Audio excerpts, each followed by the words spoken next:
Okay, hello. So my name is John Hanacek, and I just want the record to show that my colleagues at Georgetown in my master's program in communication and culture and technology actually voted me most meta back in 2016. So just want you to know, okay, this is a coveted black box award. No, but in all seriousness, my work involves expanding the capabilities of humanity and our ability to interact with the material world and provide care for ourselves. So I'm an XR interaction designer at Nano, and I'm just showing off a little bit of like when I joined Nano. Nano was actually a pretty old application, so it needed to be ported as a Quest Pro launch title to use mixed reality. But it was actually a native Oculus Rift title from 2016. So I got brought in and worked on that, and it was really interesting to be able to like use tools like Shapes XR to just like rebuild Nano right in another tool and be able to preview this. So this is what Nano does. We're a tool for scientists to explore their molecular structures of interest, proteins, small molecules, what have you. Now, so we've been doing it for a long time. And now what I'm working on is basically redesigning the application from the ground up to really improve the speed at which people are going to get insights.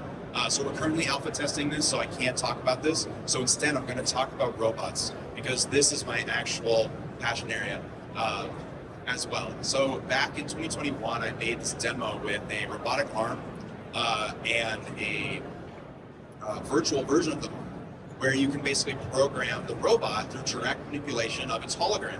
So you get to have access to its past, present, and future state. This was, with the intention of being able to have frontline workers and healthcare responders, other types of people who don't have programming skills necessarily, be able to access the power of robotics through a natural intuitive interface.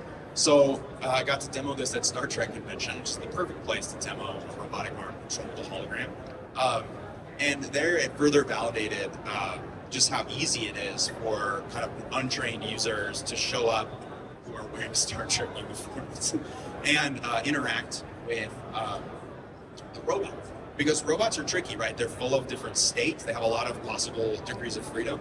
But when you're able to just see their future step and you see their past step, makes the robots a lot more approachable. So you're seeing like this young 12-year-old kid was like really good at driving the robot because he's able to just directly see what's happening. And this was really cool. Yeah, so I did get an innovation award for that from the Aerospace Medical Association. So that was really cool. So, okay, XR and robotics. Like, I really want people to care about this more. I really believe that XR is required for robots. You're not going to have generally useful robots unless you can see what's happening inside them. Have you ever seen one of those spot dogs around the show floor? You're probably like, what are you thinking? What are you going to do next? How could I tell you if you're wrong, right? How could I help you out? So what we have with XR is this opportunity for us to go into their virtual worlds. So you see on the left is, that virtual training ground where you're putting your robots through infinite permutations. You can go visit them there. And on the right is just a little concept of like, you have a real robot that's going to show you what its plan is, right? So now you can make robots safe, compliant, interactive, and really easy to use. This is something I want to keep working on. So I want people to care. Please talk to me about it. Thank you. The reason is, and I'm just going to end on this, is the reason is one of my design heroes, Brett Victor, talks about how, we need building tools, conceptual tools, and seeing tools in order to do the full scope of human activity.